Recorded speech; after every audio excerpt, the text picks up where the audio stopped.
Jeeva today பார்வையாளர்களுக்கு வணக்கம். இன்றைய நேர்காணலில் அரசியல் சமூக செயற்பாட்டாளர் வழக்கறிஞர் இளங்கோவன் அவர்கள். வணக்கம். வணக்கம். இப்போ இந்த தேர்தலில் ரொம்ப முக்கியமாக இந்த 5 கட்ட தேர்தல் நடைபெறுவதில் பல்வேறு கணிப்புகள் பார்வைகளில் இந்தியா கூட்டணிக்கு அதிக இடம் கிடைக்குங்கிறது ஒரு பார்வையாக இருக்கிறது. பலரும் இப்போ முதல் 2 கட்டத்தில் காங்கிரஸ் மற்றும் இடதுசாரிகள் சொன்னாங்க. இப்போ எல்லாருமே பொதுவாக இந்தியா கூட்டணி தான் வரப்போகுதுங்கிற மாதிரியான ஒரு மைண்ட் செட்டுக்கு வந்திருக்காங்கங்கிற மாதிரி தெரியுது. அதனால தான் மோடி இப்படிலாம் பேசுகிறாரு, பதட்டத்தில் பேசுகிறார், வெளிப்படையான மத துவேஷத்தை பேசுகிறார், ராகுல்னு பேசுகிறாருலாம் சொல்கிறாங்க. ஆனால் இதில் நீங்கள் இன்னொரு விஷயம் கவனிக்க வேண்டிய விஷயம், பிரசாந்த் கிஷோர் இப்போ திடீர்னு ஒரு அறிக்கை விட்டுருக்கிறாரு. மீண்டும் பாஜக தேசிய ஜனநாயக கூட்டணி தான் ஆட்சிக்கு வரும், நீங்கள் நினைக்கிற மாதிரிலாம் குறைஞ்சிடாது, கடந்த முறையோடலாம் குறைஞ்செல்லாம் பாஜக வாக்குகளை பெறாது, அதே இடங்களை பெற்றோம், அதான் அந்த மேஜிக் எண் பெற்றோம், 400 372 இவங்க பேசுகிறதெல்லாம் நடக்குமான்னு எனக்கு தெரியாது. பட் மேஜிக் நம்பரான அந்த 272 273 சீட்டை கண்டிப்பாக பெற்று மீண்டும் பாஜக தான் ஆட்சிக்கு வரப்போகுது அப்படிங்கிற மாதிரியான ஒரு கருத்தை இப்போ திடீர்னு பிரசாந்த் கிஷோர் சொல்லியிருக்காரு. இதை நீங்கள் எப்படி பார்க்குறீங்க? இல்லை, அதனால் என்ன தேர்தல் நடத்தாமல் விட்டுடலான்னு சொல்கிறாரா? இது என்ன, பிரசாந்த் கிஷோர் ஆளினால் அழகுராஜா கிடையாது, ஒரு ஈவெண்ட் மேனேஜர். என்ன நடக்குதுன்னு பார்த்து சில விஷயங்களை நம்ம இதில் புரிஞ்சுப்போம். நான் ஏற்கனவே சொன்ன மாதிரி ரிசர்ச் அண்ட் டெவலப்மெண்ட் இன்றைக்கி கார்ப்பரேட் கையில் தான் இருக்குது. அவங்க ஃபீல்டில் அவங்க பண்ணிவிட்டு ஆர்டிஃபிஷியல் இன்டெலிஜென்ஸ் வரைக்கும் எங்கேயோ போய்கொண்டு இருக்கிறார்கள். இன்னமும் நம்ம அதை புரிஞ்சுக்கிற லெவல்லே வரல சாதாரண மக்கள் ரஞ்சிக்கு. அப்படியான ஒரு விஷயத்தில் இன்னைக்கு டேட்டா என்கிற தரவுகள் தான் பல விஷயங்களை தீர்மானிக்கும். நீங்கள் ஃபேஸ்புக் எப்படி பயன்படுத்துகிறீங்க, இன்ஸ்டாகிராம் எப்படி பயன்படுத்துகிறீங்க, எக்ஸ் தளத்தை எப்படி பயன்படுத்துகிறீங்க, இப்போ இந்த தரவுகளை விற்பனை செய்வது ஒரு பிஸ்னஸ். இப்போ இவைகளை பயன்படுத்தி மக்களுடைய பார்வை எந்த பக்கம் இருக்குது, எப்படி திசை திருப்பலாம், எதை செய்யலாம் என்று செய்யக்கூடிய ஒரு விஷயம் ஒரு பிஸ்னஸாக, ஒரு வியாபாரமாக அரசியல் தளத்திலும் வந்துட்டு. ஸோ இன்னைக்கு பார்த்தீங்கன்னா இதில் சில அரசியல் கட்சிகள் விக்டிம் ஆகிறாங்க. எப்படின்னா, ஏற்கனவே தங்கள் உறுப்பினர்களோடு லைவாக தொடர்பு வைத்து கொண்டிருந்த கட்சிகள் எல்லாம் இப்படிப்பட்ட ஈவெண்ட் மேனேஜர்ஸ் கிட்ட கொடுத்துட்டு, காசு கொடுத்துட்டு உட்கார்ந்துட்டு இருக்காங்க. தென் தே வில் கிரியேட், அவங்க தான் லீடரை ப்ராப்பர் பண்ண. இப்படி வந்தவர் தான் பிரசாந்த் கிஷோர். ஆனால் அது மட்டுமே ஒரு தேர்தலை நிர்ணயிக்கக்கூடிய சக்தி அல்ல. இப்போ பிரசாந்த் கிஷோருடைய ரிசர்ச்சில் நான் கேட்குறேன், அக்னிவீர் என்கிற இராணுவத்திற்கான 4 ஆண்டு திட்டம் மக்களால் ஏற்கப்பட்டதா, அல்லது இளைஞர்களால் புறக்கணிக்கப்பட்டதா, இளைஞர்களுக்கு வேலை வாய்ப்பை கூட்டியதா இல்லையா, இளைஞர்களுடைய வறுமைக்கு இளைஞர்கள் என்ன பதில், இதெல்லாம் அவர்கிட்ட ரிசர்ச் அண்ட் டெவலப்மெண்ட் வச்சுட்டு இல்லையே. அவங்க ஃபேஸ்புக், வாட்ஸ்அப் இவைகளை வைத்து அதாவது 2014 மற்ற அரசியல் கட்சிகள் இந்த தளத்தில் இல்லாத பொழுது ஆர்எஸ்எஸ்க்கே உரிய வகையில் அவர்கள் ஃபேஸ்புக்லேயும் அமேசான்லேயும் மற்ற இடங்களிலும் பணியமர்ந்து கொண்டு இப்படி செய்யலாம் என்று ஒர்க் பண்ணதில் they hijacked the election campaign very easily 2014. ஆனால் இன்னைக்கு அந்த ஒன்று மட்டுமே இல்லை என்பது மக்களிடம் தெளிவாயிடுச்சு. இன்னைக்கு வாட்ஸ்அப் கேம்பெயினை மட்டும் நம்பி வாக்களிக்கிற அளவுக்கு இளைஞர்கள் மூடர்கள் அல்ல. 18 வயதில் முதல் வாக்காளராக 2014 ஒருவர் மோடிக்கு வாக்களித்திருந்தால் இந்த 10 ஆண்டுகளில் அவருக்கு வயது 28. அந்த நபர் தனக்கு வேலை இருக்கிறதான்னு பார்க்குறார், கல்யாணம் ஆச்சான்னு பார்க்குறார், கல்யாணமாய் குழந்தை இருந்தால் அதனுடைய கல்விக்கு என்னன்னு பார்க்குறார். ஸோ இராணுவத்திற்கு தொடர்ந்து சென்று கொண்டு இராணுவத்தை தங்களுடைய உழைப்பின் ஒரு இடமாக பார்த்த வட இந்திய மக்கள், உத்தரகாண்ட் போன்ற மாநிலத்து மக்கள்லாம் பார்த்தீங்கன்னா அங்கே வேலை வாய்ப்பு 4 வருஷம்னா அடுத்து நான் எங்கே போக போகிறேன்ற ஒரு கேள்விக்குறிக்கு வர்றாங்க. ஸோ இப்படி பல விஷயங்களில் மாறி இருக்கிறது. இதுதான் கிரவுண்ட் ரியாலிட்டி. இந்த கள நிலவரத்தை சொல்லாமல் இன்னைக்கு பிரசாந்த் கிஷோர் சொல்றாருன்னா, Prashant Kishor can be bought over by anybody. அவர் என்ன மாதிரி ஒரு வழக்கறிஞர் மாதிரி இன்னைக்கு சமூக ஆர்வலராக இவ்வளவு பேசக்கூடிய நான் நாளைக்கு சாத்தான்குளம் வழக்கில் போய் வாதாடுறேன்னு வச்சுங்க, இவரெல்லாம் ஒரு மனுஷனான்னு பார்க்குற மாதிரி. அது ஒரு ப்ரொஃபஷன். நம்ம அணுகும் பொழுது நீதிக்குள்ள இருக்கக்கூடிய விஷயங்களை எவ்வாறு நீதிபதி முன்னாடி ஒரு தரப்பினுடைய வாதங்களை சரியாக எடுத்து வைப்பது என்கிற பணியை நான் சிறப்பாக செய்வேன்னா என்ன அணுக போறாங்க, நான் பேச போறேன், அதோடு நிறுத்தி விடுகிறோம். ஆனால் சமூக பார்வை என்பது வேறு. So Prashant Kishor can be employed அப்படின்னு புரிஞ்சுக்கோங்க, நம்பர் 1. இன்னொன்று, எந்த லெவலுக்கு போயிருக்குன்னு கேட்டால், மோடி தன்னை இயேசுவாக கற்பனை செய்து கொண்டார். இவர் நிலத்து கீழே போனது, இவர் யோகியா இருந்ததெல்லாம் போய் இப்ப கடவுளாவே ஆயிட்டார். என்னன்னா, இறைவன் என்னை பயாலஜிக்கல் ரீதியாக படைக்கவில்லை. நான் ஒரு சிறப்பு பிறவி. ஏதோ காரணத்துக்கு தான் இறைவன் என்னை இந்த பூமிக்கு அனுப்பி இருக்கிறார் அப்படின்னு இன்னைக்கு பேசியிருப்பதாக ஒரு செய்தி. மேசியா, அவர் ஒரு மேசியா ஆயிட்டாரு. அதான் மெஸ்ஸையா தான். ஸோ மேசியா. அந்த அதான் அப்போ அவர் எதுக்கு அனுப்புறார்? தமிழர்களுக்கு எதிராக ஒடியா மக்களை விரோதம் காட்டுறதுக்கு அனுப்புறார். எல்லா மெஸ்ஸையாவும் ஒன்று சேர்க்க தான் பார்த்தாங்க, விரோதத்துக்கு பார்க்க இல்லை.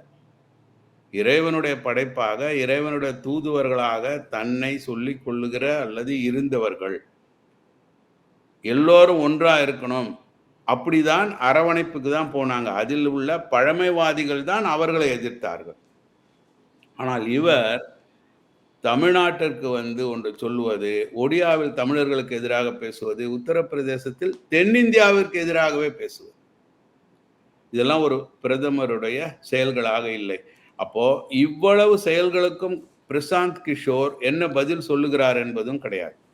ஸோ இந்த பிசிப்பாலஜிஸ்ட்னு சொல்லக்கூடிய ஒரு ட்ரெண்டு ஒரு காலகட்டத்தில் டெலிவிஷன் வந்தபோது உருவானது. இது எல்லாத்துக்குமே காரணம் அரசாங்கத்தில் ஒரு காலத்தில் அரசாங்கத்திடம் மட்டுமே இருக்கக்கூடிய தரவுகள் இன்றைக்கு அரசை மீறி பன்மடங்கு கார்ப்பரேட் நிறுவனங்களிடம் இருக்கின்றன.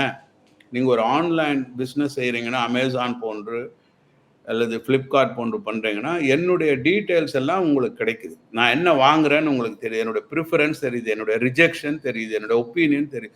ஸோ வியாபாரத்திற்கு என்னை எந்த பக்கம் திசை திருப்ப முடியும் என்பதை அவர்கள் ஆர்டிஃபிஷியல் இன்டெலிஜென்ஸ் மூலமாகவே ரிசர்ச் செய்கிறாங்க. மனுஷனே தேவையில்லைங்க அவங்களுக்கு. So where are we lagging behind? இன்றைய உலகத்தில் பார்த்தீங்கன்னா, கார்ல் மார்க்ஸை பேசுகிறீங்க, பெரியாரை பேசுகிறீங்க, என்னென்னமோ பேசுகிறீங்க. இன்றைய தேதிக்கு ஒரு தத்துவ ஞானியை அடையாளம் காட்ட முடியாத நிலைமையில் உலகம் ஏன் இருக்குதுன்னு கேட்டிங்கன்னா, இந்த மாதிரி ஆர்டிஃபிஷியல் இன்டெலிஜென்ஸில் கார்ப்பரேட் பிஸ்னஸை டெவலப் பண்ணுறதுக்கு செய்யக்கூடிய ரிசர்ச், மனித சமத்துவத்திற்கு என்று அந்த ஆர்டிஃபிஷியல் இன்டெலிஜென்ஸ் பயன்படுத்தப்படவில்லை. அதற்கான சுய இன்டெலிஜென்ஸ்க்கு மக்கள் செலவு செய்வது இல்லை. இன்னைக்கு உங்கள் பையனை நீங்கள் பொலிட்டிக்கல் சயின்ஸ்லையோ சோஷியாலஜிலையோ பிஹெச்டி படிக்க அனுப்ப மாட்டீங்க. ஏன்னா படிச்சுட்டு அவன் என்ன செய்ய போகிறான்னு பார்ப்பீங்க. ஸோ அவன் 23 வயசுலேயே சம்பாதிக்கணும் 1 லட்சம் ரூபாய்னா என்ஜினியருக்கு படிக்க வைக்கிறீங்க அல்லது டாக்டருக்கு தேடுறீங்க. இப்போ இவர்கள் எல்லாம் பிஸ்னஸாக வளர்க்குறாங்க. ஆனால் சமூகியல் ஆராய்ச்சியில் உள்ளவங்க தான் சமூகத்தை பற்றி சிந்தனை. இப்போ ஜான் லாக், ரூசோ, இப்படியெல்லாம் ஹாப்ஸ், இப்படியெல்லாம் பொலிட்டிக்கல் சயின்ஸை படித்தவர்களை இன்னைக்கு படிப்பிக்க யார் இருக்காங்க? ஸோ இதுதான் இப்பொழுது உள்ள பிரச்சனை. இந்த அன்இவன்னஸ் ஏன் வருதுன்னா, நம்ம கார்ப்பரேட்னு சொல்கிறோன்னா, வியாபாரம் உலகத்தில் இருக்க தான் செய்யும். எல்லா மனித காலத்திலும் ஒரு பொருள் உற்பத்தி நடக்கும், மனிதன் திங்க் பண்ணிகிட்டே இருப்பான். ஆனால் சமத்துவம் என்பது வேண்டும். அது எப்படி இந்த உலகத்தில் நிலைநிறுத்தப்பட வேண்டும் என்றால், அதற்கு மனிதகுல ஆராய்ச்சி அவசியம். ஒரு அடிக்கடி சொல்லக்கூடிய ஒரு வார்த்தை, இதுவரை தத்துவ ஞானிகள் உலக விமர்சனம் மட்டும் பண்ணாங்க, ஆனால் யாருமே மாற்ற முயற்சிக்கலன்னு மார்க்ஸ் சொன்னார் அப்படின்னு. ஆனால் அந்த விமர்சனமும் இன்றைய உலகத்தில் இல்லாமல் இருக்கிறது என்பதை நாம் கவனிக்க தவறுகிறோம். எல்லாம் கார்ப்பரேட் கையில் தான் இருக்கு. ஸோ கார்ப்பரேட்டுக்கு பிஸ்னஸ் கிளாஸுக்கு பிஸ்னஸை எக்ஸ்பேண்ட் பண்ணுறது மட்டும்தான் நோக்கமாக இருக்கு. அது ஒரு இடத்துல முட்டும், 2008 முட்டின மாதிரி முட்டும். அப்புறம் அவங்க சரி பண்ணிப்பாங்க. ஆனால் அதில் இழப்புகள் எவ்வளவு? எத்தனை பேர் தற்கொலை பண்ணிக்கிட்டாங்க? இந்த மெல்ட் டவுன்னு ஒன்று வந்தது அந்த காலத்தில் அமெரிக்காலெல்லாம், பொருளாதார சிக்கல் வந்த போது. ஸோ அப்படி இல்லாமல் சமத்துவம், இப்படிப்பட்ட கோரிக்கைகளுக்கு சமூகியல் ஆராய்ச்சிக்கான ஒன்று பார்வையை மனித இனம் எடுத்துக்கொள்ள வேண்டும் அப்படின்னு நான் பார்க்குறேன். எஸ்பெஷலி இன் செயற்கை அறிவூட்டப்பட்ட ரோபோக்களுடைய சிந்தனை முழுக்க இன்றைக்கு கார்ப்பரேட்டுக்கு பயன்படுது. உங்களுக்கு அதனால தான் ஃபேஸ்புக்குடைய முதலாளி அமெரிக்க அரசியலில் முக்கியத்துவமாக இருக்கிறார். ஃபேஸ்புக்கில் சில கருத்துக்களை இப்போ நம்ம பதியிறோம்னா அது நிறைய பகிரப்படவில்லை என்ற குறைபாடு பலரிடம் வருது. இது எல்லாமே ஒரு மனிதன் உட்கார்ந்துட்டு செய்யல. It is automatically generated by artificial intelligence. இந்த வேர்டு வந்தால் இப்படி பின்தள்ளு, இந்த வேர்டு வந்தால் முன் தள்ளு அப்படின்னு சொல்லி இந்த இடத்துல யார் பணியாற்றுகிறார்களோ அவர்களுடைய சிந்தனை, அவர்களுடைய அரசியல் போக்கு அங்கே தீர்மானிக்கப்படும். ஸோ இது ஒரு நுணுக்கமான ஒரு விஷயம்னு வச்சுக்கோங்களேன் நிர்வாகத்தில். ஸோ எனவே பிரசாந்த் கிஷோர் என்பவர் ஒரு 10 இயர் 15 இயர்ஸுக்கு முன்னே ஒரு ஃபார்முலா வைத்து கொண்டு பிஸ்னஸ் பண்ணவர். அதோடு அவர் கதை முடிஞ்சது. ஏன்னா அவரை போன்று இன்னைக்கு 50 பேர் உருவாகி விட்டார்கள், அந்த வேலையை பார்த்து கொண்டு இருக்கிறார்கள். ஆனால் மக்களிடம் சென்று மக்களோடு உரையாடி மக்களிடம் செயல்படுத்திய ராகுல் காந்தியினுடைய தேசம் முழுக்க நடந்த ஒரு பாத யாத்திரை, மக்களோடு உறவாடியது, அந்த ஒன் டு ஒன் கனெக்ஷன் எந்த விதமான மாற்றத்தை ஏற்படுத்தி இருக்கிறது என்கிற ஆராய்ச்சியை செய்துவிட்டு அவர் இதை சொல்லல அப்படின்னு நான் சொல்றேன். எனவே பிரசாந்த் கிஷோருடைய கருத்து தன்னை ப்ரமோட் பண்ணிக் கொள்வதற்காகவும் அல்லது தனக்கு தொழில் ரீதியாக ஒரு பயன் என்கிற காரணத்திற்காகவும் சொல்லப்பட்டதே தவிர உண்மையானது அல்ல அப்படின்றத என்னுடைய கருத்தா நான் சொல்றேன். என்கிட்டயும் ரிசர்ச் இல்லை, but the feel of the பீப்புளை வச்சு நான் சொல்றேன், மக்களுடைய உணர்வுகளை வச்சு நான் சொல்றேன். இப்போ ஒரு மாதிரியான ஒரு வேவ் இந்தியா கூட்டணிங்கிற மாதிரி பேசிக்கிட்டு இருக்கிறப்ப ரொம்ப துணிச்சலாக 300 சீட்டு குறையாமல் திருப்பி பிஜேபி வந்துடுவாங்கன்னு அவர் சொல்கிறாங்கன்னா, அது இந்த சொல்லப்படுற இந்த காலகட்டம்னு பார்த்தீங்கன்னா அப்போ ஏதோ ஒரு அழுத்தம் இருக்குது அவருக்கு. அழுத்தமோ நீங்கள் சொல்கிற மாதிரி ஆதாயமோ இருக்குது. அதைத்தான் சொல்ல வரேன். இல்லாட்டி இல்லை. ஏன்னா is a business man, he is not a neutral ஒரு சமூக ஆராய்ச்சியாளரோ தத்துவ ஞானியோ கிடையாது. தரவுகளை வைத்து ஒரு பிஸ்னஸ் பண்ணக்கூடிய ஒரு நபர். அப்படிதான். இப்போ உங்களுக்கு ஊடகங்கள்லேயே பலரை பார்த்தீங்க, ஒரு கருத்தியல் ரீதியாக பேசிட்டவங்க உடனே அங்கே உங்களுக்கு நல்ல ரீச் இருக்குது, நீங்கள் என்ன தாக்காதீங்க, இவ்வளோ காசு வச்சுக்கோங்க, எனது எதிரியை தாக்குங்க, 5 மடங்கு தரேன்னா ஒரு பெய்டாக மாறிட்டாங்க பாருங்க. நம்ம இது வரைக்கும் மெயின் ஸ்ட்ரீம் மீடியாவை மட்டும்தான் அப்படி சொல்லிட்டு இருந்தோம். ஆனால் இப்போ நம்ம கண்கூடா பார்த்தீங்கன்னா தனிநபர்களும் அப்படி விலை போகக்கூடிய உங்களுக்கு இவ்வளோ சப்ஸ்கிரைபர் இருக்காங்க, ரீச் இருக்கிறாங்க அப்படின்னு சொல்லி அவங்கள விலை பேசுவது, அதுக்கு விலை போகிறவங்களும் இருக்கிறாங்கிற மாதிரியான சூழல் வந்து எல்லாமே நேரம் தாங்க. இப்போ ஒரு டிஆர்பி ரேட்டிங்னு டெலிவிஷன் வந்தது தான் இன்னைக்கு இப்படியெல்லாம் மாறிட்டு வருது. ஸோ டிஆர்பி ரேட்டிங் என்ன, எப்படி விளம்பரம் தர்றான் கார்பரேட், இந்த டெலிவிஷன் முன்னாடி எத்தனை மக்கள் தங்கள் உழைப்பை நிறுத்திவிட்டு தங்கள் உழைப்பு நேரத்தை டெலிவிஷன் முன்னாடி செலுத்துகிறார்கள் அப்படின்னு பார்க்குறாங்க. அப்போ நம்ம விளம்பரம் அங்கே கொடுத்தா போறோம்னு நினைக்கிறாங்க. அது போல தான் இப்போ யூடியூப் போன்ற நிறுவனங்களுக்கும் வந்துட்டது. ஸோ இப்போ யூடியூப்ல எதற்காக பல நிறுவனங்கள் விளம்பரம் கொடுக்குறாங்க? அவர்கள் லாபத்திற்காக. ஏன்? மனிதனுடைய நேரம் அங்கே இருக்கு. ஸோ எல்லாமே உழைப்பு நேரம் தான். ஐடியலாக வேலையற்று சோம்பேறித்தனமாக ரீல்ஸையோ யூடியூபையோ பார்த்து கொண்டு மக்கள் இருக்கிறார்கள் என்றால் அது நமக்கு, அதாவது அதை செய்கிற மனிதனுடைய உழைப்பு நேரம் வீணாகி அது இழப்பு. ஆனால் வியாபார நிறுவனத்திற்கு அது லாபம். வியாபார இதை உணர்ந்த இன்டர்மீடியட்ஸ் இருக்காங்க இல்லையா, மூளை நல்ல காசு வருது, உட்கார்ந்த இடத்துல வேலை பண்ணலாம், ஊருக்கதை வம்பு, அடுத்தவங்களை பற்றி தப்பு பேசணும், அந்த காலத்துலேருந்தே டீ கடையில் க்ரௌட் சேர்ற மாதிரி சேரும், நமக்கு காசு எவன் எக்கேடு கட்டா என்ன என்கிற எண்ணத்தில் இப்போ பல யூடியூப்களை நீங்கள் பார்க்குறீங்க. ஒரு எல்லாமே தனிநபர் விமர்சனங்கள். இளங்கோவன் மோடியை எதிர்க்கிறாரா, இளங்கோவன் அன்னைக்கு பீடி பிடிச்சாரு, இன்னைக்கு சிகரெட் பிடிச்சாரு, அன்னைக்கு அந்த இடத்துல எனக்கு தெரியும் சரக்கு அடிச்சாரு. ஆமா, அதனால என்ன, இப்போ எனது சரக்கு அடித்தல் என்பது எனது குடலை கெடுக்க போகிறது. நான் சிகரெட் எனது நுரையீரலை கெடுக்க போகிறது, என் உடல் அழிகிறது, நமக்கு என்ன. ஆனால் அவன் சொல்லக்கூடிய ஒரு கருத்து அவனை காப்பாற்றுகிறதா என்னை காப்பாற்றுகிறதா என்று ஆராயும் தெளிவு மக்களுக்கு வரணும். தெளிவு மக்களுக்கு வரணும். ஆனால் என்ன இப்போ நடக்கிறது, இப்போ பார்த்தீங்கன்னா சமீபத்தில் ஒரு சினிமாத்தனமான நபர்கள் அடுத்த சினிமா நபர்களை பற்றிய அனைத்தும் தனிநபர் விஷயங்களையே சொல்வதை 1 2 3 4ன்னு ஒரே விஷயத்தை 1000 யூடியூப்கள் பிரபலப்படுத்துகிறாங்க. ஆனால் இவர்கள் யாருமே தேச விரோதியா தேசபக்தியா, இது தமிழர்களை ஒடியா வந்து இப்படி பிரித்து பேசுகிறாரு ஒரு பிரதமர், இதனால் என்ன ஆபத்து என்கிற சிந்தனை கொஞ்சம் கூட கிடையாது. இவர்கள் யார் யாரோட படுத்தாங்க எழுந்தாங்க என்பதற்கு 1 மணி நேரம். அப்போ இதற்கும் கார்பரேட்டுகள் விளம்பரங்கள் கொடுக்கின்றனவா இல்லையா? இல்லைன்னா அவங்க ஏன் பேச போறாங்க? வருமானம் இல்லாவிட்டால் அவங்க ஏன் பேச போறாங்க? ஸோ இது எல்லாமே நம்ம பார்த்தோம்னா அப்போ மக்கள் சார்ந்த, மக்களுடைய எதிர்காலம் சார்ந்த, சுற்றுச்சூழல் சார்ந்த, நிர்வாகம் சார்ந்த விஷயங்களில் ஒரு மாற்றம் தேவை என்றால் அது கார்பரேட் இன்ட்ரெஸ்ட்ல மட்டும் இப்போ நடந்து கொண்டிருக்கிறது. அப்போ அது அவங்க விருப்பப்படி தான் போய்கொண்டிருக்கும். அதுதான் நம்ம சொல்ல வரோம். அப்போ நம்ம சார்ந்த ஆராய்ச்சி நமக்கு தேவை. அதற்கு நமது பல்கலைக்கழகங்கள் பயன்படணும். அதை பற்றிய சிந்தனை நமக்கு வரணும். அதுதான் உங்களுக்கு ஐஐடி ஆராய்ச்சியை நான் சொல்றேன். இசை என்பதை ஒரு குறிப்பிட்டவர்கள் ஒரு காலத்தில் அப்ராப்ரியேட் பண்ணி வச்சிருந்தாங்க, தன்வயப்படுத்தி வச்சிருந்தாங்க. ஆனால் இசை அடிப்படையாக பார்த்தீங்கன்னா அடித்தட்டு மக்களிடம்தான் ஊன்றி இருந்திருக்கிறது. அதைத்தான் உங்களுக்கு இளையராஜாவுடைய வளர்ச்சி காட்டுகிறது. இளையராஜா அவர்களுடைய வளர்ச்சி மக்கள் உணர்வுகளிலிருந்து எழுந்த இசை என்பதா, அல்லது ஆல் இண்டியா ரேடியோவில் 300 காலத்தில் 8 மணியிலிருந்து 9 மணி வரை அரங்கிசைன்னு போட்ட பாடல்களா? அவை காணாமல் போய்விட்டன. மார்கழி திருநாளே காணாமல் போய் கொண்டிருக்கிறது. அவர்களே கீபோர்டு வாசிக்க வர்றாங்க, கிட்டார் வாசிக்க வர்றாங்க. அப்போ ஐஐடிக்கு இருக்கிற இந்த உணர்வு தமிழ்நாடு அரசுக்கு இருக்கணும். இது நான் தனிப்பட்ட முறையில் சொல்றேன்.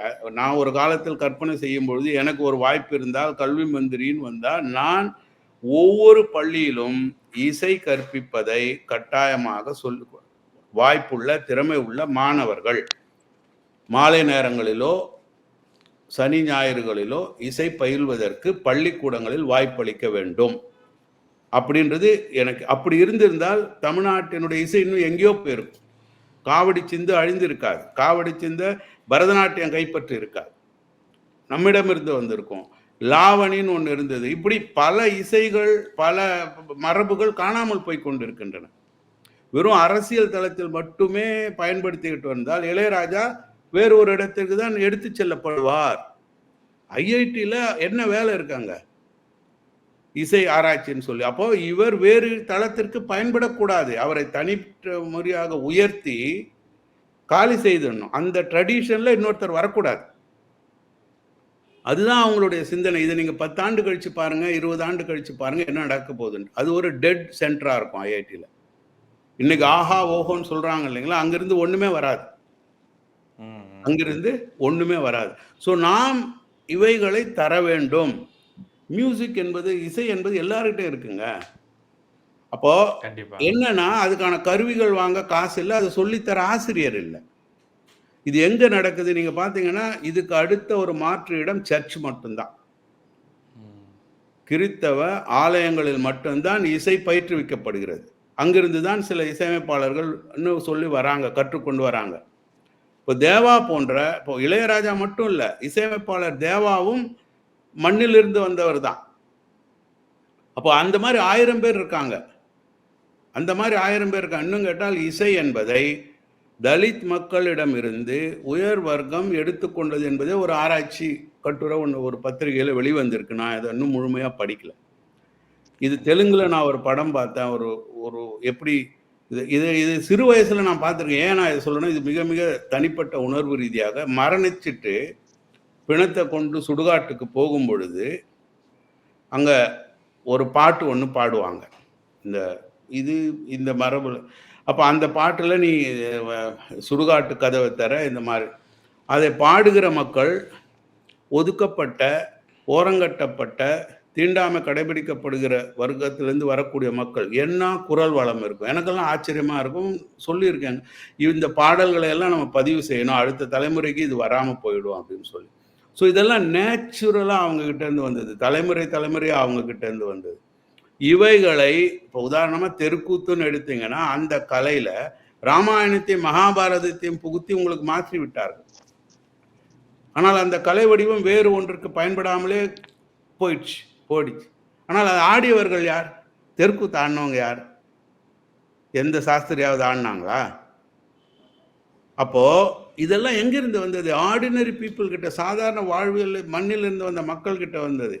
இப்போ அவங்க செய்யறாங்கன்றதை கவனிங்க, ஏன் செய்யறாங்கன்றதை ஆராய்ச்சி செய்யுங்க, அதனுடைய ரீச்சை பாருங்க. அப்போ கவுண்டர் பண்ணி நம்ம காப்பாற்றி கொள்ள வேண்டும் என்றால் பள்ளிகளில் இசை சொல்லித்தரப்பட வேண்டும், வாய்ப்பு இருக்க வேண்டும், திறன்படை. அல்லது நீங்கள் இசைப்பள்ளிகளை ஒரு ஒரு ஒரு ஒரு வட்டத்திற்கு ஒன்றோ அல்லது ஒரு ஒன்றியத்திற்கு ஒன்றோ என்றாவது சிறப்பு ரீதியாக தொடங்க வேண்டும் அப்படின்னு நான் நினைக்கிறேன். இவைகள் தான் RSS உங்களுக்கு ரூட்ல காலி பண்ணும், வேர்ல காலி பண்ணும். அப்படி இல்லாமல் அரசியல் தளத்தில் எல்லா காலங்களிலும் முடியாது. அரசியல் தளத்தில் முடியாம போனதுதான் பௌத்தம். முழுக்க முழுக்க அரசு சார்ந்த ஒரு லெவலாக அது முடிஞ்ச பிறகு மொனாஸ்ட்ரியில் வந்து எல்லாரும் உட்காந்துட்டு கவர்மெண்ட் செலவு பண்ணுது அப்படின்ற மாதிரி உட்காந்து சாப்பிட்டுக்கிட்டு இருந்த காலத்துல தான் ஒரு சாதாரண நபர் கேரளாவிலேருந்து நடந்து போய் காலி பண்ண முடிஞ்சது. இது பேசும்போது எனக்கு வருது. இது என்ன கேட்கணும்னா, சங்கராச்சாரியார் காலடி என்கிற கேரளாவிலிருந்து பிறந்தவர். அவர்தான் பௌத்தத்தை அழித்து சனாதனத்தை மீண்டும் நிலைநாட்டியவர். ஆதிசங்கரன்னு அவங்க சொல்லிப்பாங்க.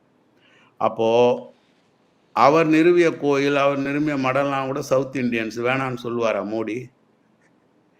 நீ விரும்பியோ விரும்பாமலோ உன்னுடைய சனாதனத்தை மீண்டும் நிலைநிறுத்தியதும் ஒரு சவுத் இண்டியன் தான். ஒரு சவுத் இண்டியன் தான். ஸோ இது எதுக்கு சொல்ல வர்றோம் அப்படின்னா, ஒவ்வொருவருக்கும் ஒவ்வொரு திறமை இருக்கு. இப்போ இசை போன்ற பல இடங்கள் சமூகியல் ஆராய்ச்சி இவைகளை மக்களுடைய விஷயமா இன்னைக்கு இசைங்கிறதுக்கு வந்துங்க, நீங்க நல்லா கவனிச்சீங்கன்னா, ஒரு குறிப்பிட்ட சாதியை நீங்க 50 ஆண்டுகளாக விமர்சிக்கிறீங்க அரசியல் தளத்துல. ஆனா அவர்கள் தங்கள் குழந்தைகளுக்கு இசை சொல்லித்தர ஒரு பாட்டு வாத்தியாரை எங்காவது கண்டுபிடிச்சு வச்சுக்கிறாங்க. ஒரு மிருதங்கம் சொல்லித்தர வச்சுக்காங்க. அவங்களுக்குன்னு ஒரு அடையாளத்தை வச்சு. ஆனால் மற்ற குழந்தைகளுக்கு கண்டிப்பா. அந்த வாய்ப்பு எங்க? ஆ, நீங்க வெறும் அரசு ஊழியம் கொடுத்துட்டா போருமா? நான் என்ன பிச்சைக்காரனா? வயிறு மட்டும் தானே எனக்கு இருக்கு. கண்டிப்பா. பண்பாடு, கலாச்சாரம், உணர்வு, சென்டிமெண்ட்டு, மொழி எல்லாமே கலந்தது தான் மனித வாழ்க்கை. அந்த விதத்தில் பாஜகவின் அரசியலை அரசியலாக மட்டும் எதிர்கொண்டால் நாம் ஏமாந்து விடுவோம். பண்பாட்டு ரீதியாகவும் இசை, கலை, கலாச்சாரம் இது போன்ற விஷயங்களில் இருந்தும் அப்ரூட்டாக நம்ம செய்ய வேண்டிய வேலை இருக்குங்கிறத ரொம்ப ஆழமாக உங்கள் பதிவில் பண்ணியிருக்கீங்க.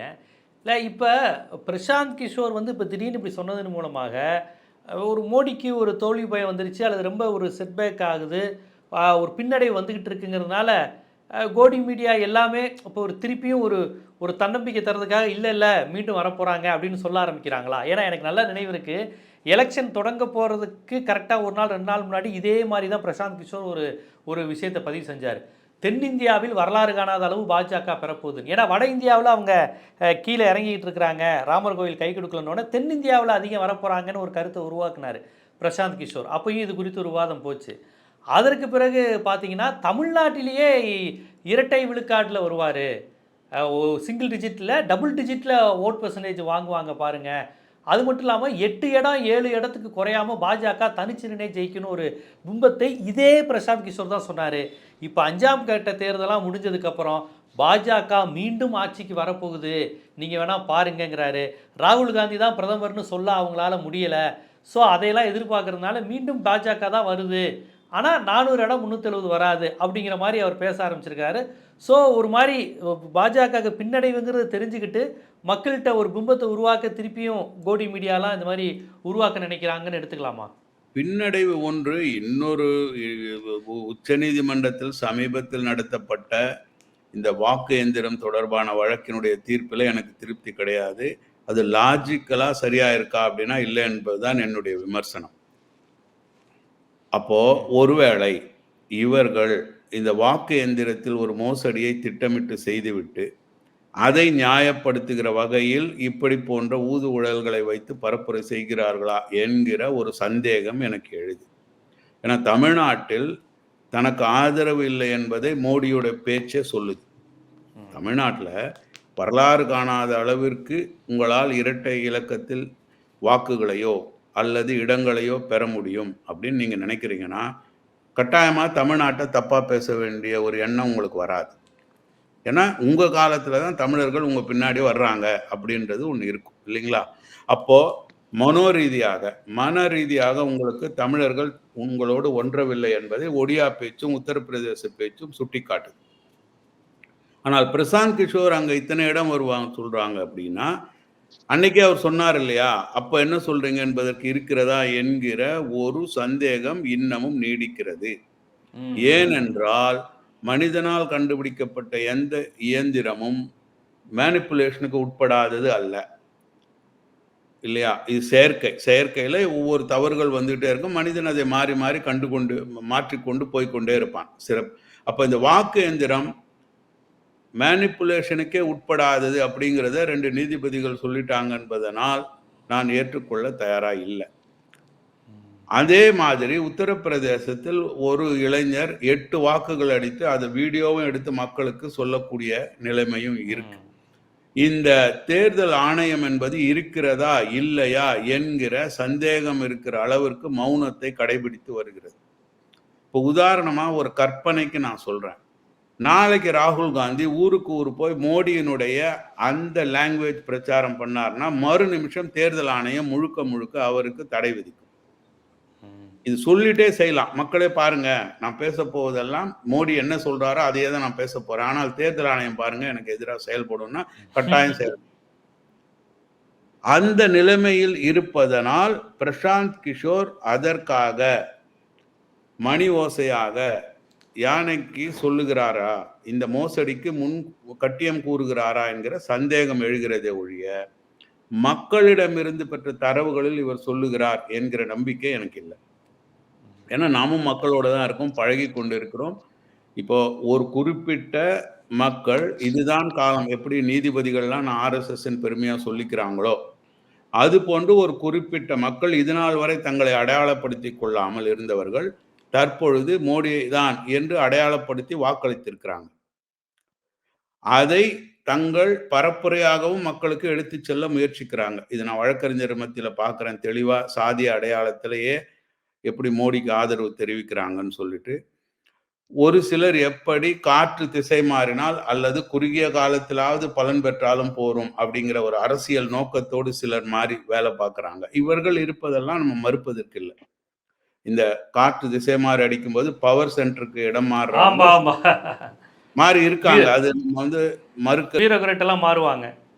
அப்படி இருக்காங்க. சீசனுக்கு தகுந்த வியாபாரம் பண்றவங்க மாதிரிலாம் இருக்காங்க. என்னப்பா ஒரு மாசம் தான் மாம்பழ வியாபாரம், இருந்தாலும் 3 லட்ச ரூபா கிடைக்குது இல்ல, வருஷம் முழுக்க நெல் பயிரிட்டுன்னா கிடைக்குது என்கிற சில வியாபாரிகள் இருக்காங்க. அப்படிப்பட்டவர்கள் மாறி இருப்பதெல்லாம் நமக்கு தெரியும். இவர்கள் எப்பவும் அப்படிதான் இருந்தாங்கன்றது நமக்கு தெரியும். முன்னே அடையாளப்படுத்திக் கொள்ளவில்லை, இப்பொழுது வெளிப்படையாக அடையாளப்படுத்திக் கொள்ளுகிறார்கள். இது மறுப்பதற்கு இல்லை. ஆனால் இதை தாண்டி இவர்கள் சொல்வது போன்ற வெற்றி வாய்ப்பு என்பது பாரதிய ஜனதா கட்சிக்கு தமிழ்நாட்டில் 0 தான். அதுல எந்த மாற்றமும் கிடையாது. ஸோ பிரசாந்த் கிஷோர் வேறு மாதிரி சொல்றாருன்னா, இது பல நண்பர்களும் என்னிடம் எழுப்பிய கேள்வி, ஏன் சார் தொடர்ந்து இதையே சொல்றாங்க, ஏதாவது செட் பண்ணிட்டு அது கரெக்ட் பண்றதுக்கு சொல்றாங்களா என்கிற எண்ணம் மீண்டும் மீண்டும் எழுவதற்கு பிரசாந்த் கிஷோருடைய ஸ்டேட்மெண்ட் ஒரு காரணமா இருக்குன்னு தான் நான் நினைக்கிறேன். அந்த ஒண்ணுதான் இருக்கலாமே ஒழிய மெஷினை செட் பண்ணிட்டு ரிசல்ட்டை முன்னாடி வர்றதுக்கு நியாயப்படுத்துவதற்கு பிரசாந்த் கிஷோர் போன்ற ஆட்களை சொல்ற மாதிரி இந்த ஜோசியக்காரன் சொல்லி உனக்கு நேரம் சரியில்லை இங்க போய் நாங்க சொல்லிட்டோம்ல ரிசல்ட் வந்தப்ப இல்லையே அப்பயே பிரசாந்த் கிஷோர் சொன்னார்ல அதெல்லாம் நாங்க அப்பயே சொன்னோம்ல அப்படிங்கிற மாதிரி சொல்றதுக்கு இன்றைய சந்தேக மனப்பான்மை வர்றதுக்கு தான் இது இடம் தருகிறதே ஒழிய நீங்களும் நான் இப்போ டாக்டர் சொல்ற டயக்னோசிஸ் ரிப்போர்ட் படி நம்ம பார்த்தோம்னா ஆமா நம்ம உடம்பு தானே சரியா தானே சொல்றாரு, டாக்டர் சந்தேகப்பட்டு என்ன பிரச்சனை வைத்தியம் பண்ணி போன்ற எண்ணத்திற்கான ஒரு பேச்சு அவருடையது இல்லை. அப்படிதான் நான். ஏன்னா இது நீங்க பாருங்க 2014 மோடி எப்படி சொன்னாங்க, குஜராத் மாடல் அச்சேதி நாயகா அப்படின்னு சொன்ன ஒரு ஆள் இன்னைக்கு அச்சேதினை பத்தியே பேசலைங்களேங்க. இதுக்கு என்ன சொல்றாரு பிரசாந்த் கிஷோர்? இன்னைக்கு மீடியா என்னன்னாங்க, எக்ஸ் தளத்துல நான் உன்னை பொண்ணிட்டா உடனே இப்போ இதுல ஒரு ஸ்டேட்மெண்ட் நான் படித்தேன், MS தோனி, இது ரொம்ப அறிவுபூர்வமான ஸ்டேட்மெண்ட். நான் இன்ஸ்டாவில் ஏதோ வீடியோவை போட்டு நான் ஜாலியாக இருக்கேன்னு மக்களுக்கு சொல்லிட்டு போயிட்டே இருக்கேன், எக்ஸ் தளத்தில் ஒரு வரி போட்டால் அது வேறு விதமான பிரச்சாரத்துக்கு தான் பயன்படுது, அதில் ஒரு நல்ல விவாதமே இல்லைன்னு சொல்கிறார். அது மாதிரி நீங்கள் பார்த்தீங்கன்னா ட்விட்டர் என்கிற அந்த எக்ஸ் தளத்தில் 2 வரி எழுதிட்டீங்கன்னா உடனே எல்லா மீடியாக்களும் ஒரு பிரபலங்களை இவர்களே உண்டு பண்ணுறாங்க. பிரசாந்த் கிஷோர் இது man like me, he has more technical tools than me, அவ்வளவுதான். நான் ஒரு பொலிட்டிக்கல் சயின்டிஸ்ட். என்னுடைய முழு நேரத்தை என் வாழ்வியலை நான் கழிச்சது இந்தியன் கான்ஸ்டிடியூஷனுக்கும் இந்திய சமூக அமைப்பிற்குமா. எதை படிச்சாலும் மூளை அங்கதான் போகுது நமக்கு. ஆனால் நம்மிடம் அப்படிப்பட்ட ஒரு ஈவென்ட் மேனேஜ் நிறுவனத்தை வியாபாரத்திற்கு நாம நிறுவனம் இல்ல. உங்ககிட்ட வர மாட்டாங்க. நீங்க தான் பொலிட்டிக்கல் சயின்டிஸ்டா இருக்கீங்க, பொலிட்டிக்கல் சமூக ஆர்வலரா இருக்கீங்க. இல்ல நீங்க சமூகத்தை பத்தி யதார்த்தத்தை பேசுறீங்க, சமூக யதார்த்தம் சமூக மாற்றம் குறித்து பேசுறீங்க. உங்களிடம் வியாபாரிகள் வரமாட்டாங்க. நீங்க மக்கள் கருத்தை பேசுறீங்கல்ல, மக்களுடைய அரசியலை பேசுறீங்க. வருவாங்க அப்படிங்கிறத உடனே 50 மீடியாக்கள் சொல்லும் பொழுது அது உடனே உண்மை. இதுதான் பிரச்சனை, இதுதான் இங்க நடக்கிற பிரச்சனை. இதனாலதான் நீங்க பாத்தீங்கன்னா RSS பிஜேபி செலிபிரிட்டிகளை விலைக்கு வாங்குறாங்க. யாருக்கெல்லாம் விளம்பரம் வந்து விடுகிறதோ அவங்கள ஹைஜாக் பண்ணிடுறாங்க. ஸோ இது என்ன, இந்த பிராண்ட் அம்பாசிடர்னு ஆங்கிலத்தில் சொல்ற மாதிரி ஒரு சாராயம் விற்கவோ மருந்து விற்கவோ ஒருத்தர் நான் இந்த மாத்திரையை போட்டேன் தலைவலி உடனே போச்சுன்னு சொல்ற மாதிரி எப்படி மக்களிடம் ரீச் ஆன முகங்களை காட்டுகிறார்களோ அதே தான் அவங்க கடைபிடிக்கிறாங்க. கண்டிப்பாக மோடிக்கான கண்டிப்பாக பாஜக வட இந்தியாவிலேயே கவுபெல்ட்டிலேயே மிகப்பெரிய ஒரு பின்னடைவை சந்திக்க போகுதுங்கிற மாதிரி எல்லா தரப்பிலிருந்தும் கருத்துக்கள் வருகிறது. அவங்க எதிர்பார்க்காத அகிலேஷ் ராகுல் கூட்டணி உருவாயிருக்கு. மம்தாவும் ஆதரவு தரேன்ட்டாங்க.